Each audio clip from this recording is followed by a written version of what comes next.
জাফরাবাদ গ্রামের ঠিক পাশেই রানীপুর গ্রাম, যে গ্রামেও একাধিক বাড়িতে হামলা, ভাঙচুর, অগ্নিসংযোগের ঘটনা ঘটেছে বলে গ্রামবাসীরা জানিয়েছেন।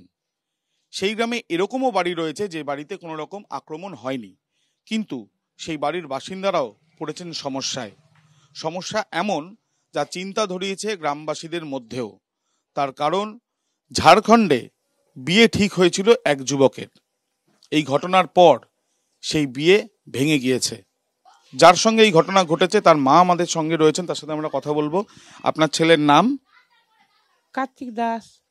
কি হয়েছে, বিয়ে ভেঙে গেছে? বিয়ে ভেঙেছে, ওরা এখন ভয় করে দিবে না, ভয় করছে ওরা দিতে, বলছে যে আমরা আর এসব দিকে বিয়ে দিব না। কেন?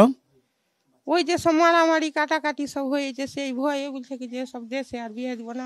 এখানে প্যান্ডেল ভাড়া দিয়েছিল, প্যান্ডেল ভাড়া দিয়েছে, তারপরে বাজনার বাজনা দিয়েছে, কাঠ ছাপাতে দিয়েছে। এ সত্ত্বেও মেয়ের বাবা এসে বললো যে না, এখানে বিয়ে হবে না, তোমাদের গ্রামে অশান্তি চলছে, এখানে বিয়ে দেওয়া হবে না। কবে বিয়ে হওয়ার কথা ছিল? কবে? বৈশাখ মাসে 26 তারিখ কথা ছিল। হবে না তো বিয়ে, এবার কি করবেন? কি করবো, এখন না দিলে তার জন্যেই এখন এদিকে, এখন আমাদের এদিকে দেখতে হবে, তাছাড়া আর উপায় কি আছে? না দিলে তার জন্যেই, যার মেয়ে, তারপরে একটাই মেয়ে, যদি আমার কোনো কিছু হয় তো তোমরা রিস্ক নিতে পারবে। কে বলেছে? ওর মা।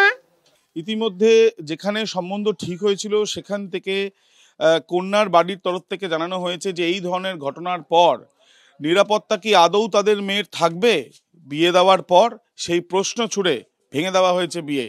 এবং এই সংবাদ পাওয়ার সঙ্গে সঙ্গেই যারা রয়েছেন এই গ্রামের বাসিন্দারা, তার থেকেও বেশি যে যার সঙ্গে এই ঘটনা ঘটেছে তার মায়ের সাথে আমরা কথা বললাম, তারা কিন্তু স্তম্ভিত।